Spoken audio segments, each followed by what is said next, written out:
Since the FKF president Nick Mwendo's office was disbanded on 11 November 2021, a caretaker committee under the leadership of retired Judge Aaron Ringera has been running the Football League as per the football constitution.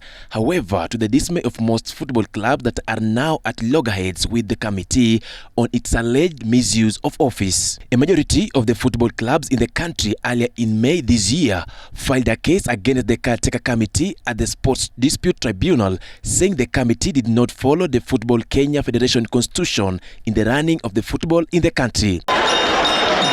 The Sports Dispute and Tribunal (SDT) in, however, yet to make a ruling on the case, but remains adamant that the committee disregarded the constitution when it ignored the powers of the existing judicial body settling dispute in Kenyan football and creating its own judicial body unconstitutionally.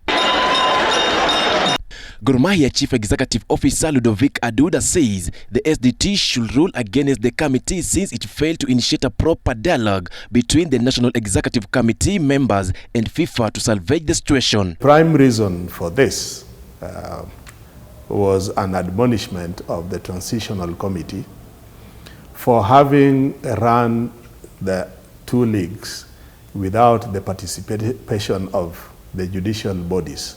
Now, the judicial bodies are standing committees, within the federation, and we find that the Gazette notice, that established the respective committees, beginning with the caretaker committee and the subsequent transitional committees, they have been directed by the CS to work in accordance with the FKF constitution.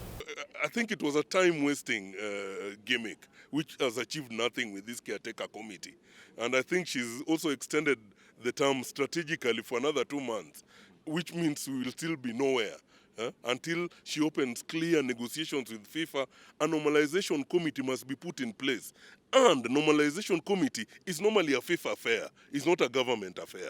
The developments have cast a state of uncertainty on the two Kenyan leagues, the FKF Premier League and the National Super League, since if results collated last season in both leagues and declared null and void by the SDT, then the fate of the promoted and relegated clubs including APS Bomet, Fortune Sacco, Viga Bullets and Mathare United respectively will take a different turn. Decision means in totality that Mathare and Vihiga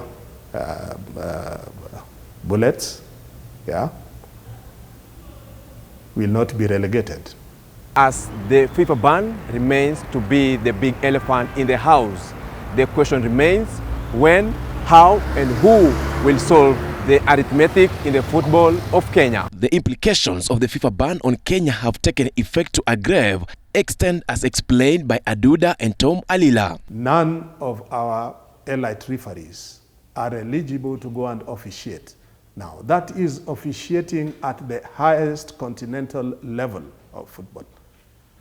Besides being prestigious to have got an opportunity to officiate at that level, of course, these referees are now professionals. They earn from such kind of appointments, which during this time and probably in the future, they are going to lose the opportunity to, continue earning.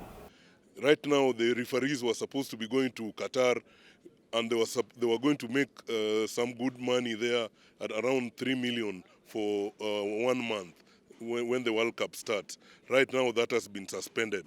Our international players cannot now be transferred.